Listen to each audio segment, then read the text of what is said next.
우리 고상만 반장님하고 어떤 이야기 나눌까요? 예, 앞서 우리 김 PD님 말씀하셨던 내용이기도 한데 전두환 회고록 관련한 이야기를 좀 해야 되겠습니다. 우리 전두환 전문가 아닙니까? 또 우리 고상만 반장님이. 예.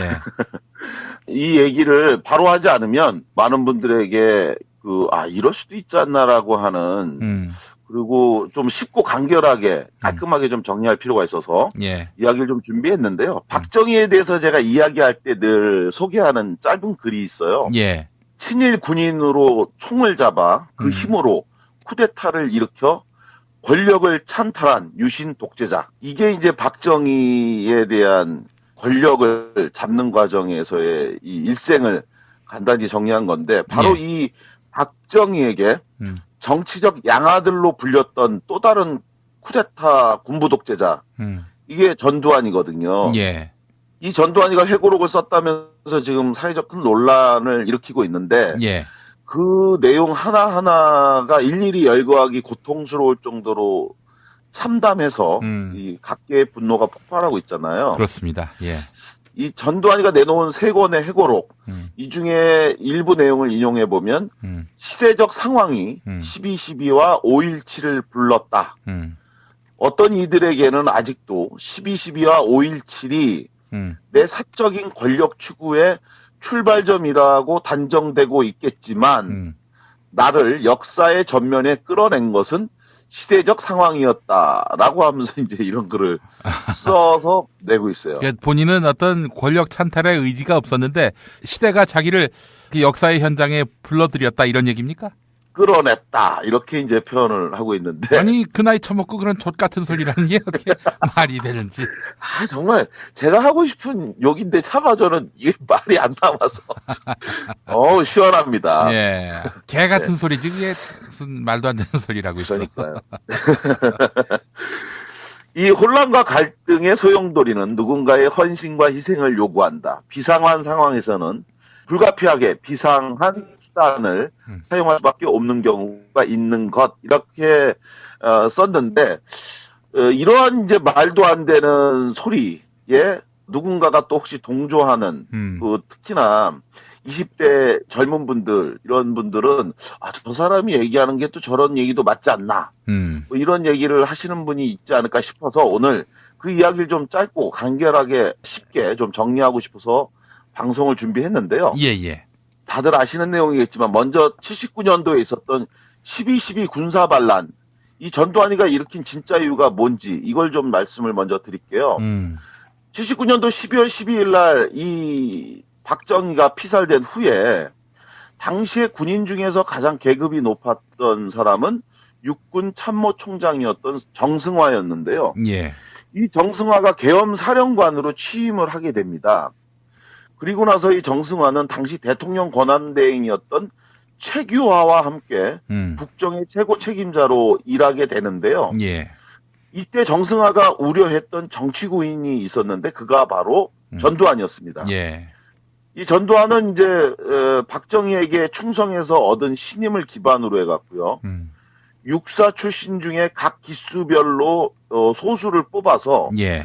이들을 자기의 지지 기반으로 삼았는데 이게 바로 그 유명한 하나회죠. 각 기수별에 이제 자기들이 똘똘하게 보이는 이런 애들을 소수로 뽑아서 이들로 만든 게 하나회인데 바로 이 하나회를 조직해서 권력력을 드러내던 중에 마침내 박정희가 죽게 되자 양아들이었던 전두환은 그의 죽음을 슬퍼하기보다는 마침내 자신에게 기회가 찾아왔다고 여기게 되는 거예요. 그리고 나서 실제로 전두환은 박정희가 죽은 것에 대한 김재규 조사 권한을 가진 합동수사본부장으로 임명되면서 군부의 실력자로 이때 부상하게 되는 건데 바로 이때 자신의 앞길을 막을 유일한 인물이 하나가 있었어요. 그가 바로 계엄사령관 정승화였던 겁니다. 평소 자신을 못마땅하게 여기고 있던 정승화를 제거하지 않고서는 자신이 권력을 잡을 수 없다. 이렇게 여기고 있던 그때에 정말 놀라운 정보가 전두환에게 전해집니다. 바로 그것이 뭐냐면 전두환의 기반이었던 이 하나의 소속 정치구인들을 하나씩 둘씩 밀어내고 있던 정승화가 네. 마침내 자기마저 오. 동해안 경비사령관 이건 바다에 가서 있으라는 거거든요. 예. 거기로 보직 이동을 하겠다는 발표를 곧 한다는 정보가 입수된 거예요. 아, 좌천을 시키려고 했군요. 그렇죠. 그러니까 바로 전두환이 이대로 그냥 당할 수 없다라고 판단을 내렸고, 그래서 당시에 정승화 사령관도 12.6 사건 당시에 김재규와 한패였다고 하면서 이것으로 대통령 당시 권한대행이었던 최규하에게 승인도 받지 않은 가운데 총을 가지고 가서 정승화 사령관을 불법으로 무단 체포한 사건. 이게 바로 12.12 군사반란의 핵심인데요. 아니, 하극상 아닙니까? 하극상이죠. 하극상이고 군사반란이라고 이걸 부르는데, 그렇다면 과연 이제 12.6 당시에 정승화가 김재규와 한패였다고 주장하면서, 그래서 이 정승화를 체포해야 된다고 하면서 주장했던 이 전두환의 말은 사실이었느냐? 훗날 재판에서 이건 모두 거짓으로 드러났고요. 그리고 이미 총을 들고 가서 정승화를 체포할 때는 최규하 대통령에게 보고도 돼 있지 않은 상태였는데 그 후에 두 차례에 걸쳐서 전두환 등 이 하나의 출신 소속 바로 50 세력들이 주축이 된 군인들이 두 차례나 최규하를 찾아갑니다. 그리고 나서 거기서 체포를 할 테니 이것에 대해서 사후 승인을 요구했지만 최규하 역시 끝까지 거절을 했고 그러다가 결국은 정승화가 최종적으로 끌려갔다는 보고를 듣고 나서 할 수 없이 사후 승인을 했는데 바로 이것이 자신을 한직으로 내쫓으려고 하는 자기의 상관인 정승화를 잡아들인 바로 그 12.12 군사반란의 진짜 이유였는데요. 근데 여기서 정말 좀 약간 코미디 같은 얘기가 하나 있어요. 왜 12월 12일 날 전두환이가 이런 군사반란을 일으켰는지. 그래서 오늘날에 왜 12.12 군사반란이라고 하는 고유 명사가 남게 됐는지. 이거에 대해서 지난 96년도 군사반란 혐의로 전두환이가 내란죄로 해서 재판을 받을 당시에 본인 진술인데요. 왜 12월 12일 날 군사반란을 일으켰냐고 하니까 자신이 숫자의 짝수를 좋아해서 12월 12일 날 결행했다. 뭐 이런 황당한 답변을.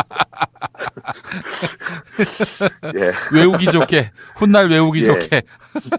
숫자의 짝수를 좋아해서 같은 숫자인 12, 12로. 이런 개그맨 수준의 답변을 하고 있는 전두환이가 지금에 와서 해고록에 무슨 대단한 역사의 부름이 있어서 자신을 도구로 썼다는 등의 이 소리를 하고 있는 거죠. 그 고반장님. 만약에 최규하가 이에 대해서 하극상의 책임을 물어서 정승화가 체포가 되든 안 되든 그 자리에서 뭐 해고를 시킨다든지 혹은 뭐 대통령을 이제 수호하는 수도경비사령부 같은 이런 곳에다 시달을 해서 전두환 체포하라 이렇게 해야 마땅한 거 아닙니까? 바로 그게 정상적인 나라고 국가인데 이때 당시에 전두환 이 하나회가 모두 장악하고 있는 상황이었습니다. 최규하가 부릴 수 있는 사람이 아무도 없었던 거예요. 말 그대로 그 허수아비였군요.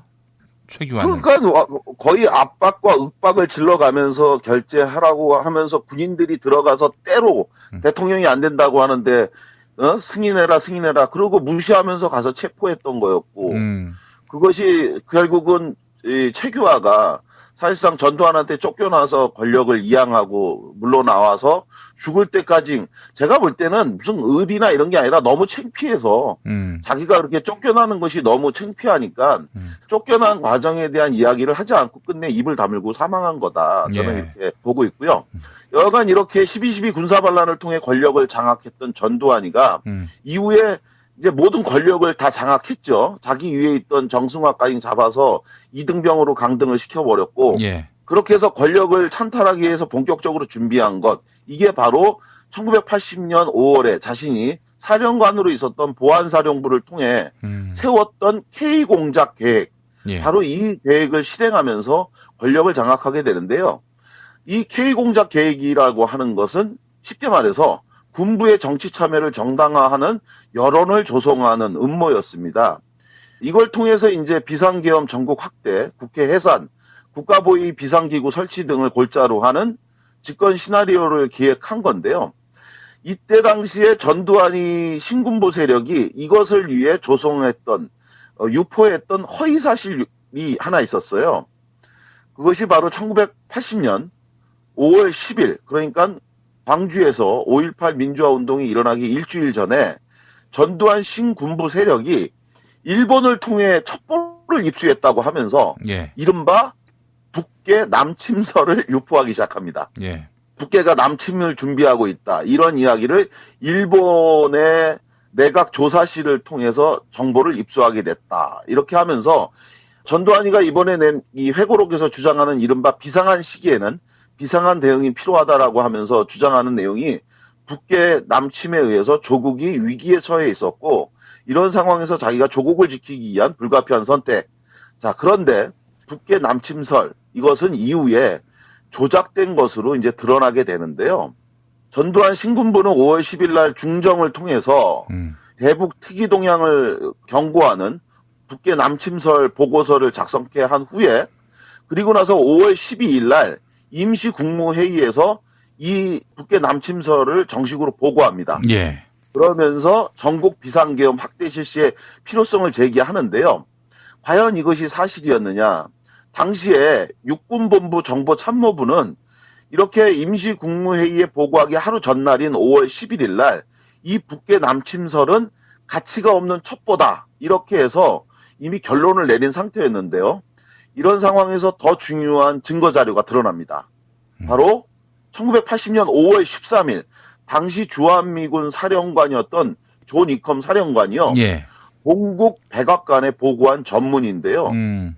이 전문에서 뭐라고 돼 있냐면 전두환이 유포하고 있는 북계 남침설은 근거가 없고 단지 전두환이 청와대의 주인이 되기 위해 흘린 구실이라고 타전을 한 겁니다.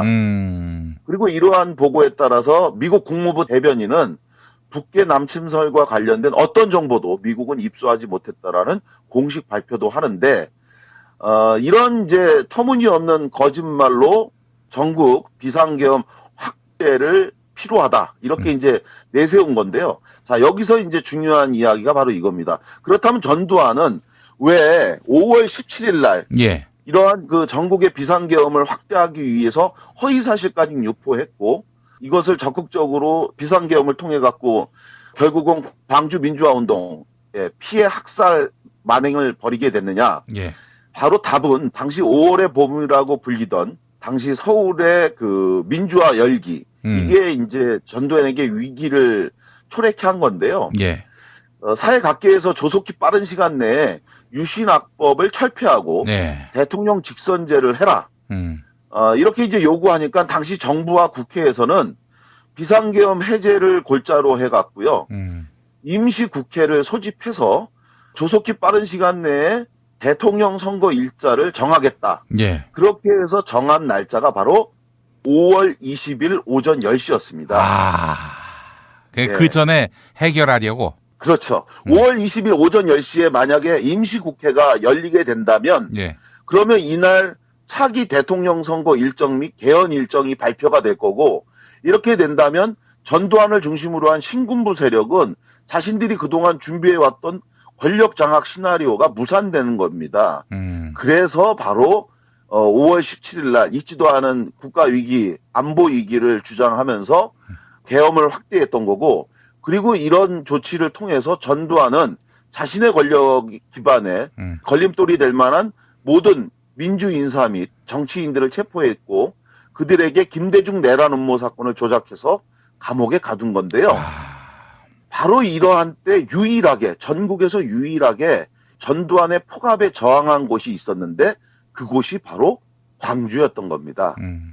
그리고 이어진 1980년 5월 18일부터 27일까지 민주화 항쟁이 있었는데 바로 이런 역사적 사실 자기가 권력을 찬탈하기 위해서 해서는 안 될 군사반란과 또 안보를 매개로 해서 있지도 않은 안보 이기론을 통해 권력을 찬탈하다가 이에 저항하자 그 광주를 무참히 학살해 놓고도 지금에 와서 전두환이가 이 책을 쓰고 그 책에다가 순리에 따른 절차에 얽매여서 사후의 책임 추궁과 비판을 두려워해서 때를 놓치면 자칫 수습할 수 없는 재앙을 맞게 된다. 예. 이러면서 자신이 했던 12.12와 5.17 비상계엄 확대 이것이 정당하다 이런 주장을 하는데요. 예. 그가 놓쳐서는 안 될 것은 추악한 권력 욕망이었던 거지 진짜 국가 이기가 아니었습니다. 예. 그래서 더 이상 광주를 대한민국 모욕해서는 안 된다. 예. 이 이야기고요. 전두환이가 또 책에서 말하기를 자신이 대통령 취임한 후에 집무실 책상에다가 임기 중 반드시 해야 할 5가지 과제라고 하면서 적어놨는데 그중에 첫 번째가 평화적인 정권교체를 반드시 이룬다 이거였다는 겁니다. 그런데 이 주장 얼마나 뻔뻔한지 87년 한 해만 돌아봐도 알 수 있는데 예. 87년 1월 14일 전두환은 서울대생 박종철 열사를 불법 연행해서 물고문 끝에 살해했죠. 예. 그리고 난 이후에 이 사건의 진실을 은폐하면서 자신의 쿠데타 친구였던 노태우에게 권력을 주고자 4.13 호원조치 기존에 있는 유신 악법 그대로 체육관을 통해 대통령을 뽑겠다라고 발표를 했고 예. 이것에 대해서 분노했던 국민과 학생들이 일어난 것이 87년 6월 항쟁 그리고 이 87년 6월 항쟁 앞서 항쟁 전날이었던 6월 9일 연세대 이한열 열사가 또다시 경찰의 체류탄에 의해서 살해됐는데요.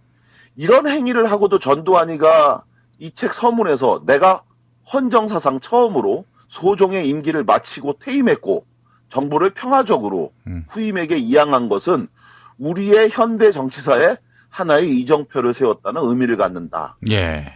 이런 개소리를 하고 있으니 정말 어떤 말로 비난해야 될지 모르겠습니다. 마지막으로 말씀을 드리고 싶은 건 그래서 답은 이건데요. 전두환은 책에서 나는 죽어서 나오지도 않았고 해외로 쫓겨가지도 않았다. 나는 퇴임 후에 그 모든 매도와 능멸과 저주까지도 감당할 수 있었던 내 삶을 결코 후회하지 않는다. 그래서일까? 지금 나는 원고지를 앞에 놓고 지난 생애를 돌아보면서 나의 조국과 국가와 역사 앞에 감사한 마음을 갖게 된다고 적었는데요. 예. 죽어서 나오지도 않았고 해외로 쫓겨가지도 않았다는 이 말을 우리가 듣고 있는 것이 너무나 부끄럽고 또 부끄러운데 예. 자, 바로 이러한 전두환에 대해서 제가 하고 싶은 얘기는요. 반인권 범죄에 대해서는 시효가 없어야 합니다. 이런 전두환을 제대로 단죄해야 하는데요. 광주에서 이뤄진 발포 명령의 책임자가 누구인지 새 정부에서 다시 조사가 이루어져야 한다고 저는 생각합니다. 예. 그리고 새로운 증거도 나왔죠. 예. 네, 어제자 한겨레 단독 보도를 통해 자위권 발동을 지시한 전두환 발언이 보도가 됐는데요. 예. 반성하지 않는 자를 용서하는 건 역시 잘못된 겁니다. 전두환과 같은 자를 보면서 우리가 박근혜의 사면을 말하는 건 역시 반면교사로 삼아야 하는데요. 예. 대한민국 적폐 청산에 희호가 없습니다. 예. 전두환을 다시 역사적 재판장에 올려야 한다. 이것이 오늘 제 방송 준비 내용이었습니다. 예. 전두환이 8순이군요. 예, 예, 그렇죠. 전두환이 8순이에요. 너무 오래 살았어요. 제가 그 전두환의 여러 발언들을 한번 쭉 들어봤는데 당시 자기는 이제 보안사령관이었고 정보를 취급하는 사람이었기 때문에 이런 광주 작전은 모르는 일이다. 나의 어떤 그런 명령이 닿을 수 있는 곳이 아니다. 뭐 이렇게 얘기하는데 뭐 개소리죠, 그것도 역시. 아니, 그 당시에 전두환으로부터 시작해서 전두환으로 끝나는 시대에 전두환이 모르는 일이 있었다는 게 말이 됩니까? 그거는 있을 수도 없는 얘기고요. 만약에 그랬다면, 만약에 다른 누군가가 있었다면 전두환이가 대통령을 먹을 수 없었을 겁니다. 그렇게 한 행위를 한 사람이 먹었겠죠. 예. 그렇기 때문에 사실은 저는 조사관 출신이잖아요.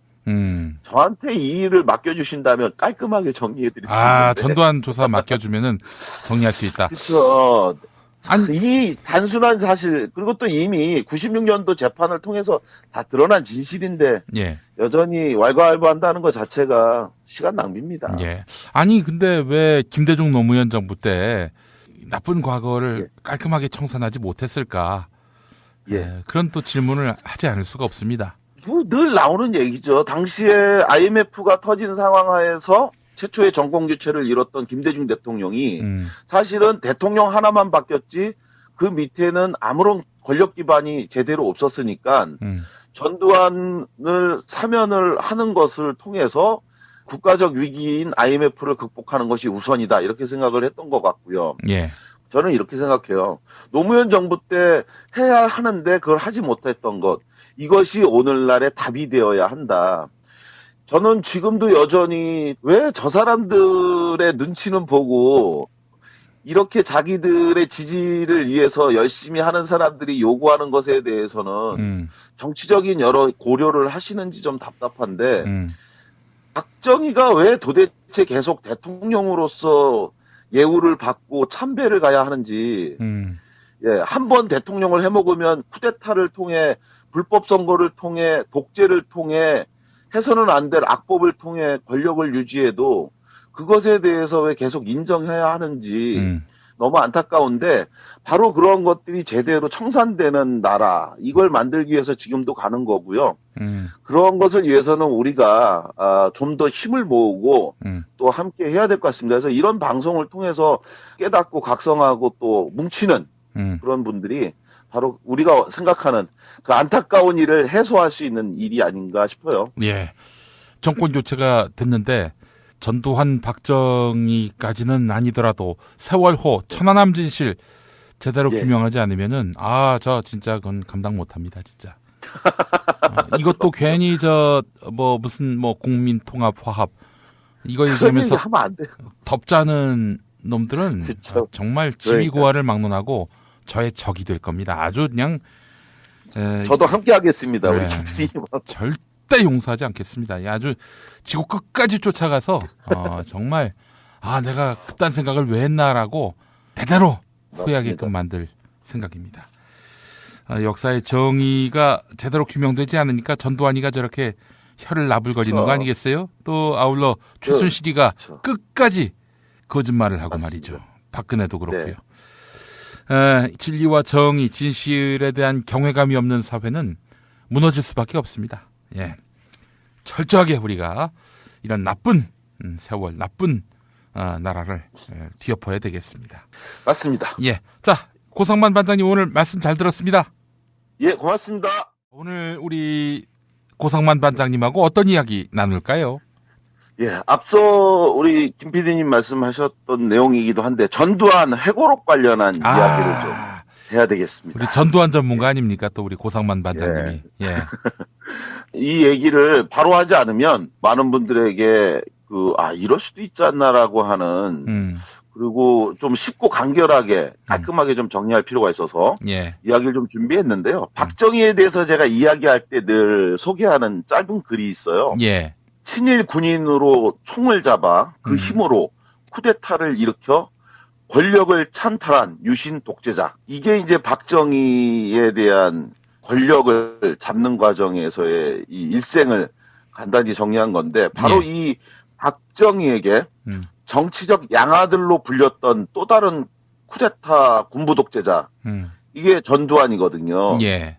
이 전두환이가 회고록을 썼다면서 지금 사회적 큰 논란을 일으키고 있는데 예. 그 내용 하나하나가 일일이 열거하기 고통스러울 정도로 참담해서 이 각계의 분노가 폭발하고 있잖아요. 그렇습니다. 예. 이 전두환이가 내놓은 세 권의 회고록 이 중에 일부 내용을 인용해 보면 시대적 상황이 12.12와 5.17을 불렀다.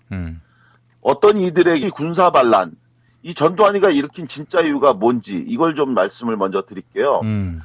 79년도 12월 12일 날 이 박정희가 피살된 후에 당시에 군인 중에서 가장 계급이 높았던 사람은 육군 참모총장이었던 정승화였는데요. 예. 이 정승화가 계엄사령관으로 취임을 하게 됩니다. 그리고 나서 이 정승화는 당시 대통령 권한대행이었던 최규하와 함께 북정의 최고 책임자로 일하게 되는데요. 예. 이때 정승화가 우려했던 정치구인이 있었는데 그가 바로 전두환이었습니다. 예. 이 전두환은 이제 박정희에게 충성해서 얻은 신임을 기반으로 해갖고요. 육사 출신 중에 각 기수별로 소수를 뽑아서 예. 이들을 자기의 지지 기반으로 삼았는데 이게 바로 그 유명한 하나회죠.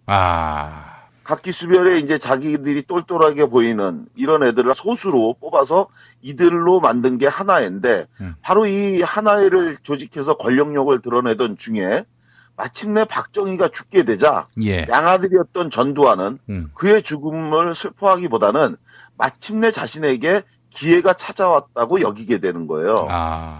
그리고 나서 실제로 전두환은 박정희가 죽은 것에 대한 김재규 조사 권한 군사 반란의 핵심인데요. 아니 하극상 아닙니까? 하극상이죠. 하극상이고 군사 반란이라고 이걸 부르는데 예. 그렇다면 과연 이제 12.6 당시에 정승화가 김재규와 한패였다고 주장하면서 예. 그래서 이 정승화를 체포해야 된다고 하면서 주장했던 이 전두환의 말은 사실이었느냐. 훗날 재판에서 예. 이건 모두 거짓으로 드러났고요.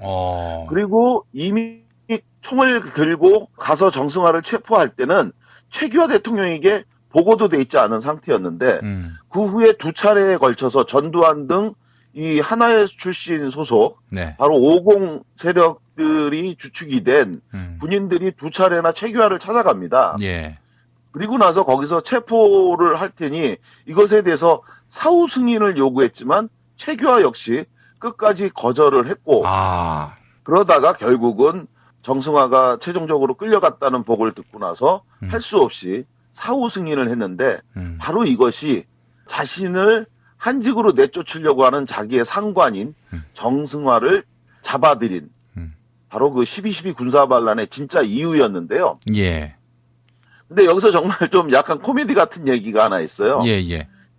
왜 12월 12일 날 전두환이가 이런 군사반란을 일으켰는지. 예. 그래서 오늘날에 왜 12.12 군사계는 아직도 12.12와 5.17이 내 사적인 권력 추구의 출발점이라고 단정되고 있겠지만 나를 역사의 전면에 끌어낸 것은 시대적 상황이었다라고 하면서 이제 이런 글을 써서 내고 있어요. 그러니까 본인은 어떤 권력 찬탈의 의지가 없었는데 시대가 자기를 그 역사의 현장에 불러들였다 이런 얘기입니까? 끌어냈다 이렇게 이제 표현을 하고 있는데 아니 그 나이 처먹고 그런 족 같은 소리라는 게 어떻게 말이 되는지. 정말 제가 하고 싶은 욕인데 차마 저는 이게 말이 안 나와서 시원합니다. 예, 개 같은 소리지 이게 무슨 말도 안 되는 소리라고 있어. 그러니까요.